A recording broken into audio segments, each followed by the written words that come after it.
Se você trabalha e ainda estuda para concursos públicos, vou começar este vídeo aqui batendo palmas para você. Eu também passei por isso e afirmo com todas as letras, não é nada fácil. Quando o dia flui com tranquilidade, a meta do dia é batida com louvor lá na empresa, quando o chefe está de bom humor, aí é só alegria. Mas a pergunta é, quantas vezes por semana isso acontece? Quase nunca, né? Na maioria das vezes é pancadaria, é encheção de saco, é o chefe de mau humor, é pegar ônibus, trem lotado para chegar em casa, e quando você senta para estudar, aí tá só o bagaço da cana. Quando eu comecei a estudar para concursos públicos, eu trabalhava num banco há mais ou menos 10 anos. Eu trabalhava de 8 às 18 e ainda estava terminando a minha faculdade. Imagine a correria, hein? Lá naquele momento, a única decisão que eu tinha certeza eu não voltaria atrás é: quero sair desse banco o mais rápido possível. E aí eu enxerguei na aprovação do concurso público o caminho mais rápido e mais fácil naquele momento. Essa foi a única decisão que eu tomei. Vou começar a estudar. Os pepinos que foram surgindo pelo caminho, eu fui resolvendo. Mas sem sombra de dúvidas, um dos maiores desafios que eu tive que enfrentar foi estudar à noite estando muito cansado. Quando eu sentava para estudar, parece que é automático. Meu corpo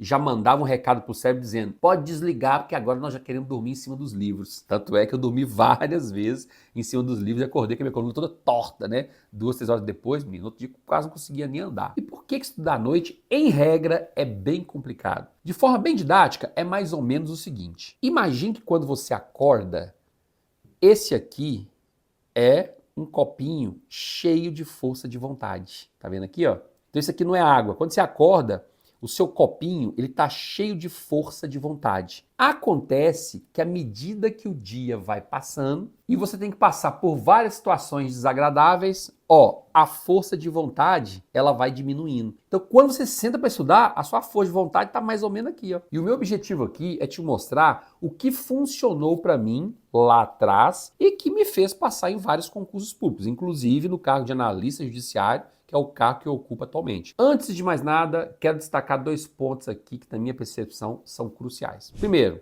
não existe receita de bolo, especialmente quando nós falamos em rotina de estudo. Cada um tem as suas obrigações, cada um funciona de uma forma diferente, cada um tem as suas próprias necessidades. Então, às vezes eu vou te colocar aqui algumas situações e você vai falar: pô, isso aqui se encaixa na minha situação, essa aqui não se encaixa. E tá tudo bem. O problema é quando você, que tem uma situação totalmente diferente da minha, quer encaixar a minha rotina na sua vida. Não tem como. Ou vice-versa. Entende? Coloca isso de uma vez por toda a sua cabeça. Não há uma receita de bolo. Aqui eu estou trazendo a minha experiência, talvez possa te ajudar de alguma forma. Segundo, para você ter uma rotina de estudos produtiva, tem um fator que você não pode abrir mão: uma boa noite de sono. Se o seu sono é zoado, é aquele sono perturbado, pode ter certeza de que isso vai impactar em praticamente todas as áreas da sua vida. Todas, inclusive no seu dia a dia de preparação. Mais precisamente, no seu poder de memorização. Poder de memorizar tudo aquilo que você está estudando vai ficar bem comprometido. É por isso que no projeto 90 a gente vai falar sobre memorização. Por quê? Às vezes eu percebo que muitos alunos da minha mentoria, por exemplo, começam a se questionar, começam a trazer pra gente a informação de que a memorização não tá legal, de que quando chega na hora de resolver questões não estão acertando as questões. E quando a gente vai avaliar, a pessoa está dormindo muito mal, a pessoa não está aplicando a metodologia correta. Então isso a gente vai falar no projeto 90 para te ajudar. Como esse evento é 100% gratuito, você não precisa nem ter desculpa para não participar. A primeira coisa que eu fiz e que me ajudou demais a ter uma rotina de estudos com muito mais qualidade, especialmente porque eu trabalhava e estudava, foi conhecer o meu dia a dia, colocando esse meu dia a dia, essa minha rotina no papel. Você já parou para fazer isso? É uma coisa chatinha.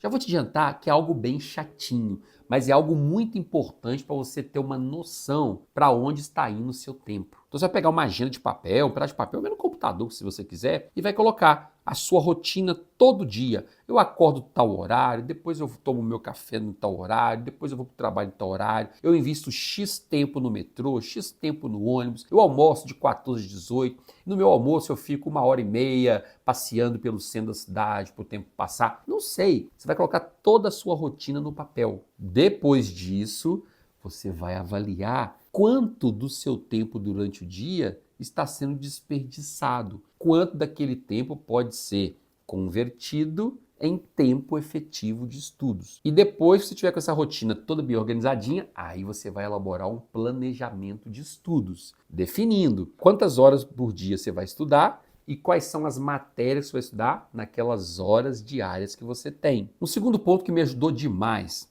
foi começar a acordar mais cedo. Eu comecei a perceber que quando eu sentava para estudar, o cansaço era grande demais. Por mais que eu me esforçasse, por mais que eu quisesse ficar de olho aberto estudando, chega uma hora que a gente vai para exaustão, a gente não consegue, desmaia, praticamente o corpo parece que para de funcionar. Aperta o off assim, o corpo para de funcionar. A mente então nem se fala. Aí eu comecei a fazer um teste. Durante um período da minha preparação, eu comecei a acordar 4 horas da manhã. Então, 4h30 eu já estava sentado ali estudando. Estudava mais ou menos de 4h30 até umas 7h30 da manhã, durante um bom período. Só aí já eram 3 horas de estudos. E a grande vantagem é que nesse período ninguém te enche o saco. Não tem o WhatsApp apitando, não tem ninguém te chamando, tá todo mundo descansando, tá todo mundo dormindo. Então você naquele momento ali tende a ser muito mais produtivo, muito mais produtiva. O seu corpo vai estar cheio de força de vontade início do dia. Ah, professor, mas eu rendo muito mais no período da noite. Tá tudo bem, tá tudo bem. Se você rende bem no período da noite, continue estudando da forma que você estuda hoje. Tudo certo. Um terceiro ponto que eu comecei a implementar na minha rotina foi, quando eu sentava para estudar, logo no início, né, que é um período ali que a minha força de vontade ainda estava um pouco maior, eu estudava as matérias mais chatinhas no início e deixava as matérias que eu gostava mais ou que eu tinha um pouco mais de facilidade para o final. Porque se eu deixasse para o final, já era matéria que eu não gostava. Por exemplo, vamos supor que no concurso eu precisava estudar raciocínio lógico. Sei lá, um TRT da vida cai, né? E aí eu já não gostava da matéria. Aí imagina, 10h30 da noite, você programando para dormir 11 horas da noite, 11h30, estudando raciocínio lógico. Ou, seu cérebro vai começar a martelar aqui a todo instante. Bora dormir, larga esse negócio, não perde tempo não. Você não está aprendendo nada mesmo. Isso é um desafio muito grande. Por isso que eu deixava para estudar as matérias mais chatinhas logo quando eu sentava para estudar. Uma quarta alteração que eu implementei na minha rotina e me ajudou muito é o seguinte. Tem horas que você quer estudar, mas você está percebendo que a concentração está lá embaixo e você insiste, mas é aquela coisa de insistir, sabe, de teimosia.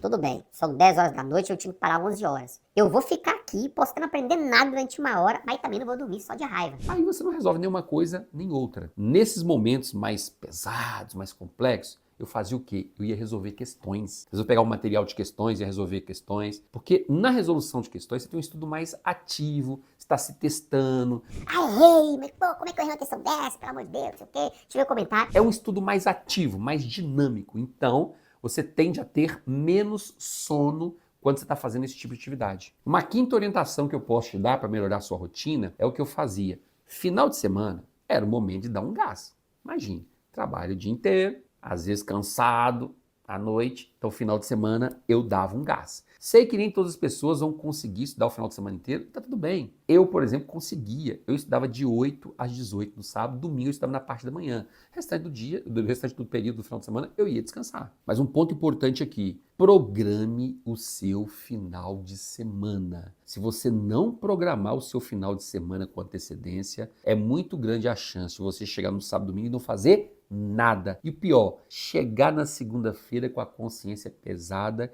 de que tinha muita coisa para fazer no final de semana, geralmente recuperar o atraso da semana anterior, né? No final de semana eu recupero o atraso. E você não fez foi nada. Nem recuperou o atraso e nem estudou o final de semana. Então, programe, define exatamente o que você vai estudar no final de semana. No projeto 90 Mais a gente vai conversar um pouco sobre isso, viu? Você vai entender melhor como se organizar, como ter uma perspectiva de planejamento de alto nível. Nós vamos falar sobre isso no dia 5 de novembro, às 20 horas. E por fim, eu quero te dar 2 dicas extras, 2 dicas bônus. Primeira era o seguinte, tem dias que eu estava estudando à noite, estava só o bagaço. Se eu colocasse o cotovelo assim na mesa e fizesse isso aqui, ó, eu fechava os olhos e estava dormindo desse jeito aqui. Nesses momentos, o que eu fazia? Eu levantava, lavava o rosto e começava a estudar em pé, caminhando pela casa. Se eu estivesse com um livro em mãos, eu pegava o livro e ia lendo pela casa, devagarzinho andando, para lá, para cá, tal, e estudando em pé. Às vezes, se era um notebook, tal, se era um tablet, né, pegava o tablet ou o celular, ia com ele caminhando e lendo. Por que isso? Porque se eu sentasse, eu ia dormir. Se eu não dormisse, eu ia ficar lutando contra o sono. enfim, eu não estaria estudando. Então eu ia caminhando pela casa, fazendo minhas revisões, resolvendo questões. É lógico que não era um estudo de alto nível, mas pelo menos eu consegui aproveitá-lo de uma maneira muito mais eficaz do que se eu ficasse sentado estudando, lutando contra o sono. E uma segunda dica bônus é especialmente para aqueles que utilizam o transporte público para ir para o trabalho, voltar para casa. Gente, aproveite esses horários para estudar. Isso faz uma diferença gigantesca. E durante muito tempo eu usei esses intervalos. E às vezes aí você vai ficar 1 hora no ônibus para ir, 1 hora para voltar, seja um pouco mais, um pouco menos. Pega esses horários para resolver questões do aplicativo. Ou então, se você gosta de fazer resumos, né, à mão, no caderno, tira as fotos desses resumos e deixa no celular. Aqueles momentos são momentos muito importantes para fazer revisão. Porque você está dentro do ônibus sentado ali, você vai pegar e começar a ler seus resumos e fazer uma revisão. Porque você não precisa de concentração naquele momento. É só bater o olho e começar a se lembrar daquilo que já foi estudado. Então vai te ajudar demais. É um tempo preciosíssimo. Porque se você faz uma revisão, por exemplo, dentro de um caminho para o trabalho, ou na volta do trabalho, dentro do ônibus, no trem, você não precisa pegar esse mesmo tempo para revisar depois. Então o tempo que você revisaria durante o seu dia a dia de estudos, você vai utilizar para dar uma avançada no conteúdo. Como eu disse, não existe certo ou errado. Testa o que eu falei aqui na sua rotina, alguma coisa vai funcionar, outra não vai, e está tudo bem. Mas continua testando. É isso que vai deixar a sua preparação cada vez melhor, em alto nível, e vai garantir a assinatura do seu termo de posse.